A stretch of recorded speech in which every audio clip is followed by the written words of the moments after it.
저는 박정순입니다. 올해 78이고 남편과 둘이 조용히 살아왔습니다. 크게 욕심부리지 않고 서로 아프지만 않으면 된다고 생각하며 살아왔습니다. 나이가 들수록 하루하루가 무사히 지나가는 게 얼마나 고마운 일인지 알게 됐습니다. 그런데 그 평범한 하루가 깨진 날이 있었습니다. 겨울비가 내리던 날이었습니다. 비가 조금 오는 정도라 별 생각 없이 있었는데 집 앞 골목길이 생각보다 많이 미끄러웠습니다.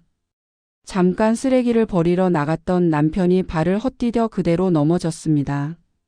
쿵 하는 소리에 나가보니 남편이 바닥에 앉은 채 일어나지 못하고 있었습니다. 괜찮다고는 했지만 얼굴이 하얗게 질려 있었고 엉덩이 쪽을 부여잡고 숨을 제대로 쉬지 못했습니다. 바로 119를 불렀고 남편은 응급실로 실려갔습니다. 구급차 안에서 남편 손을 잡고 있는데 마음이 계속 덜컥덜컥 내려앉았습니다. 검사 결과는 골절이었습니다. 수술이 필요하고 입원도 해야 하며 이후에는 재활치료까지 받아야 한다고 했습니다. 의사는 차분하게 설명했지만 제 귀에는 비용 이야기만 또렷하게 들렸습니다. 병실 복도에 나와 한참을 서 있었습니다. 손에 쥔 가방끈만 계속 만지작거리며 계산을 해봤습니다.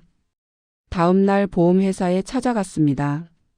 오래전에 들어둔 보험이 있으니 어느 정도는 해결되겠지 하는 마음이었습니다. 상담 직원은 제 이야기를 듣고 컴퓨터를 보며 설명을 시작했습니다. 수술비 일부는 보험 처리가 된다고 했습니다. 그 말에 잠깐 안도했습니다. 그런데 이어서 재활치료비는 횟수 제한이 있고 간병비는 보장되지 않으며 상급 병실 사용료도 전부는 안 된다고 했습니다. 계산을 해보니 보험 처리를 하고도 제가 부담해야 할 돈이 거의 1,000만 원 가까이 된다고 했습니다. 그 숫자를 보는 순간 눈앞이 캄캄해졌습니다. 상담실을 나서는데 다리에 힘이 풀리는 느낌이 들었습니다. 그래도 혹시나 하는 마음에 은행을 찾았습니다.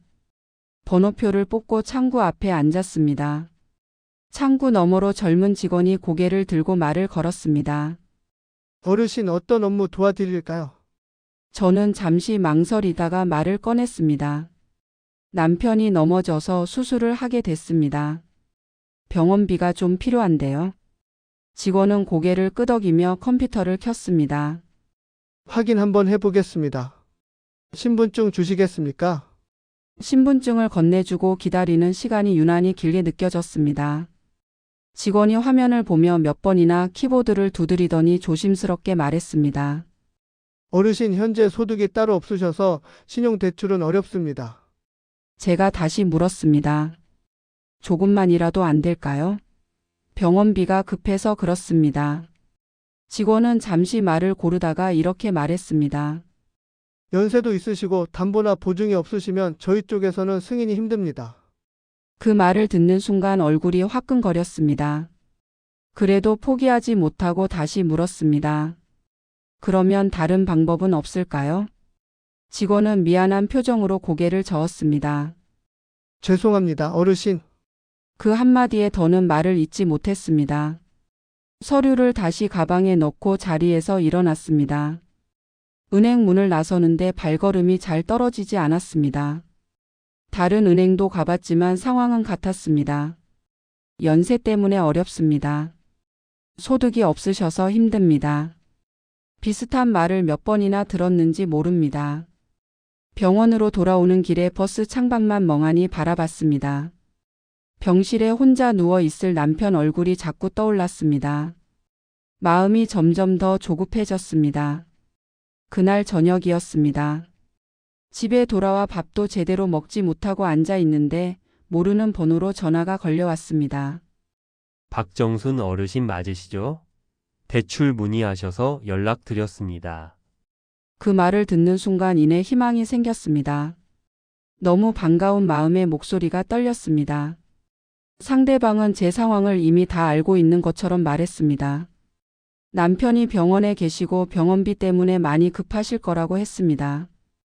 은행에서 거절당 하셨을 거라는 말까지 했습니다. 어르신 같은 분들을 위한 긴급 생활 자금입니다. 급한 사정이시니 오늘 안에 신속하게 처리해 드리겠습니다. 제가 끝까지 책임지고 도와드리겠습니다. 말투는 공손했고 그 말들이 마음을 파고들었습니다. 병원비 날짜가 머릿속에서 떠나질 않아 저는 전화 속 직원의 말에만 집중했습니다. 그런데 통화 중 휴대전화가 한번 진동했습니다. 노란색 알림이 잠깐 떴지만 상대방 말에 정신이 팔려 제대로 보지 못했습니다. 상대방은 계속 서두르라고 했습니다. 그런데 갑자기 휴대전화가 연달아 3번 크게 진동했습니다. 화면이 빨갛게 바뀌었습니다. 경고. 보이스피싱 감지됨. 처음에는 무슨 말인지 잘 이해가 되지 않았습니다. 글씨도 작고 손도 떨렸습니다. 그때 상대방 목소리가 갑자기 다급해졌습니다. 어르신, 다른 것 보시면 안 됩니다. 일을 빨리 처리하셔야 할아버님께서 사세요. 지금 중요한 단계입니다. 그 말이 이상하게 들렸습니다. 다시 화면을 천천히 읽어봤습니다. 대출을 빙자해 송금이나 계좌 이동을 요구하는 사기일 수 있다는 안내였습니다. 그제서야 정신이 번쩍 들었습니다. 아무 말도 하지 않고 전화를 끊었습니다. 전화를 끊고 나서 한동안 그대로 앉아 있었습니다. 조금만 더 믿었더라면 모든 걸 잃을 뻔했다는 생각이 들었습니다. 다음 날 결국 치료비가 1,000만 원 정도 필요하다고 자식들에게 사실대로 말했습니다. 다행히 자식들이 힘을 모아 치료비를 마련해 주었고 지금은 남편이 많이 호전되었습니다. 자식들도 아버지가 아픈 것을 빌미로 자주 안부를 묻고 찾아오고 있습니다. 이번 일을 겪고 나서야 알게 됐습니다. 돈이 급해지면 사람 마음이 얼마나 쉽게 흔들리는지를 말입니다. 솔직히 인터넷이니 키오스크니 인공지능이니 하는 것들이 오히려 노인들 삶을 어렵게 만든다고 생각해 왔습니다.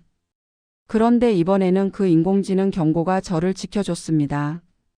그래서 통신사에 찾아가 남편 핸드폰에도 보이스피싱 경고 서비스를 받게 해달라고 요청했고 주민센터 컴퓨터 교실에도 등록했습니다. 이제는 모르겠다고 피하지 않으려고 합니다. 저처럼 갑작스러운 사고와 전화 한 통에 혼비백산하는 일을 겪기 전에 여러분들도 미리미리 대비해서 소중한 돈과 건강을 잃지 않았으면 좋겠습니다. 박정순 할머님의 이야기는 남의 이야기가 아니라 우리 주위에서 흔히 일어나고 있는 일입니다. 여러분의 사연을 기다립니다. 사연을 보내주시면 그 이야기를 바탕으로 콘텐츠를 제작해 많은 시니어 시청자들께 공감대를 형성할 수 있는 영상을 정성스럽게 만들겠습니다. 감사합니다.